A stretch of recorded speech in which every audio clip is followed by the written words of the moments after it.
Unemployment is spiking around the country, and the debt collection industry is busier than ever. There's no question that it is at an all-time high.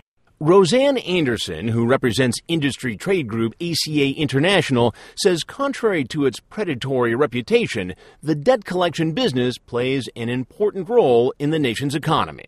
The collection industry returned $40.4 billion to U.S. businesses in 2007.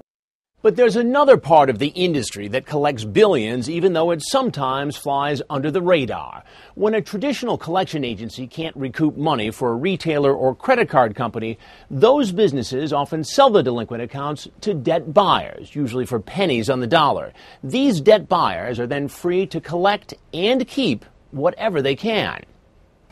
Harvard's Elizabeth Warren says there's big money to be made in this second level of debt collection. And there's also less oversight and the greatest potential for abuse. So the second level tends to be the pay it or your life becomes a living hell. Integrity, honesty. One company that's tapped into the business of buying secondhand debt is LHR, recently named one of Inc. magazine's fastest-growing companies. LHR's corporate slogan suggests it's a cut above the typical collection agency, one of the good guys. LHR, the right way. But Army Sergeant Charles Houston and his wife LaTanya don't see it that way. How would you describe the way LHR treated you? Terrible. It started with a car loan from 2001. 6 months into the loan, after LaTanya had emergency surgery and lost her job, she voluntarily returned the car to the financing company. We met with them to turn the car over, release the car back to them. We thought, okay, this is it. This was done. Yes.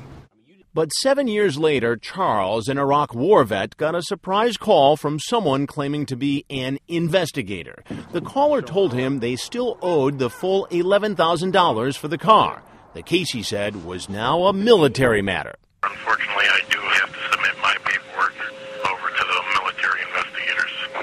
And they was going to start some actions on me, have me put out the military. Put out of the military? Yes. How you doing? Is this LaTanya? And there were follow-up calls made to his wife. John Dowling, you spoke to him the other day? He told me he was a military liaison. He absolutely is, Investigator Dowling. He was treating this like a criminal matter. Yes. Charles was worried. The family budget was already stretched to the limit on his soldier's salary. But his wife had her doubts, so she Googled the military investigator's phone number. And it turned out to be LHR. The debt collector. The debt collectors. The Houstons sued LHR and got a financial settlement, though the company didn't admit any wrongdoing. LHR has been a leader in But we wondered, were the LHR collectors who the Houstons encountered rogue employees, tarnishing an otherwise reputable company? our employees truly. Or is ignoring the rules all in a day's work? To find out, we visit an after-work hangout for LHR collectors near Buffalo, New York, and wearing a hidden camera, ask about job opportunities. I like it. It's good money, it's challenging, it's a good job. This collector, Tina, says that after a couple of weeks in training, she quickly rose through LHR's ranks. I was actually promoted within 4 weeks to the senior side of what I do. I do collections. Yeah.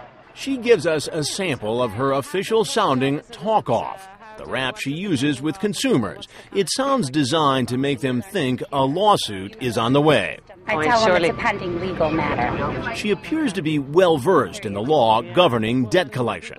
The FDCPA regulates what we can say on the phone. But she says following the law is optional. But once you get on the phone and you're actually talking to somebody, you kind of say what you need to say. Yeah. Another LHR employee, Joe, says some of his coworkers follow the rules.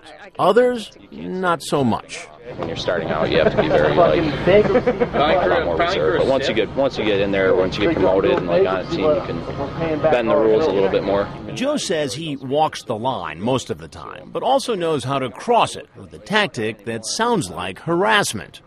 One of the things that I like to do, which is pretty nasty though, is that I'll find out where somebody works, and then I'll find out who the owner of their company is, find out their number, and call them at home. I love that. Call the boss at home. That's my favorite thing to do.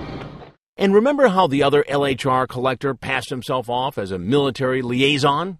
He told me he was a military liaison. He absolutely is. Investigator Dowling. This collector uses a similar sounding scare tactic. So do you threaten people with that kind of thing? Yeah. Oh, yeah. All right. All the time. I'm actually LHR's legal liaison. And among this group, there seems to be little fear of getting caught. Are you kind of allowed say what you want kind of thing? Are you given a free rein? Yeah. You can't swear, you can't threaten people, but we do every day. So why would they risk breaking the law and inviting lawsuits like the one filed by the Houstons? Does the company ever get sued, though, like for stumble across that account, We bring in a lot of money, so it's like, it's worth it for people still to be illegal and collect money. LHR didn't respond to our request for comment, but after seeing some of our hidden camera video, the company said it is terminating the employees involved. It called their statements unacceptable and not representative of what they train their collectors to do. People call into Texas and threaten. But attorney John Fugate, who represents the Houstons, says what we heard on hidden camera is common throughout the industry. Paying off these lawsuits is just a part of doing business for many of these companies. It's more profitable in many cases for them to break the law than it is to abide by the law. Skirting the law may be commonplace, but what happens when collectors take it a step further and pose as law enforcement? You said you were an officer? I work with the Bethesda, Maryland Police Department, sir. So you're using mafia-like tactics. Next, we listen in to an alarming collection call as it happens. You need to give them a call, otherwise they're going to have you picked up. And set out to track down who's behind it. I believe it's a criminal syndicate.